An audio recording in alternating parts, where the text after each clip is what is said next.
D'effets skincare que je suis sûre que tu crois alors que c'est totalement faux. Le collagène, c'est une molécule qui est trop grosse pour être pénétrée dans la peau et du coup il faut l'ingérer pour voir ses effets. Alors oui, mais pas tout à fait. Oui, le collagène, c'est une molécule qui est trop grosse pour pénétrer dans la peau, mais si tu l'ingères, fais attention à ce que sur ton paquet, il y ait écrit soit peptide de collagène, soit collagène hydrolysé. La molécule complète de collagène, elle va être directement dissous par tout ce qui est acide gastrique, etc.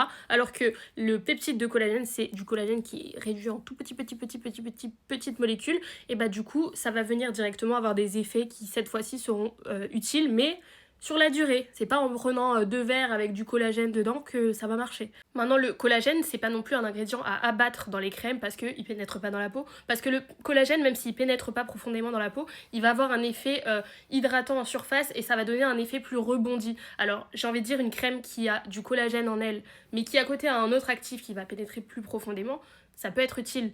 Tu vas avoir un effet immédiat parce que tu auras un effet peau plus rebondi et puis tu auras l'effet de l'autre actif qui sera plus intense, on va dire. On peut enlever des rides avec une crème anti-rides. Non, c'est faux. Une ride ne s'en va plus. Genre vraiment, une ride, c'est irréversible, à moins peut-être d'avoir l'air un peu plus hydraté, repulpé, parce que t'as mis des agents hydratants, mais c'est vraiment juste un effet où t'as l'impression qu'elle est plus repulpée. Malheureusement, une ride, ça se prévient. Tu peux faire en sorte de retarder leur apparition. Tu ne peux pas éviter une ride, malheureusement. Faites attention à la vitamine C quand elle n'est pas dans un contenant qui est foncé. Oui, c'est vrai, la vitamine C réagit super mal à la lumière, mais la plupart du temps, quand tu vois de la vitamine C qui est dans un pot qui est pas foncé, qui est pas occlusif à la lumière, c'est parce que c'est un dérivé de la vitamine C, c'est pas réellement de la vitamine C.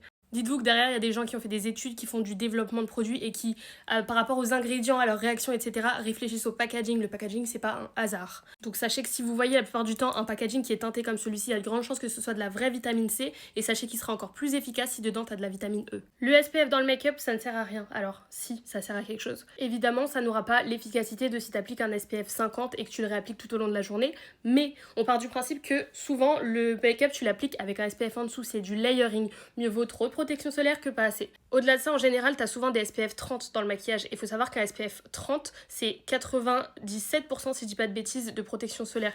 Alors qu'un SPF 50, c'est 98%. Donc on n'est pas si loin au final. Et même si, imaginons que dans ton produit, t'as un SPF 15, c'est 96% de protection, si je dis pas de bêtises. Dites-vous toujours, vaut mieux un SPF 15 que rien du tout. Et si on part du principe que tout le monde ne met pas sa crème solaire tous les jours parce qu'il a la flemme ou parce qu'il a pas l'habitude, ça c'est une très bonne alternative, c'est déjà mieux que rien.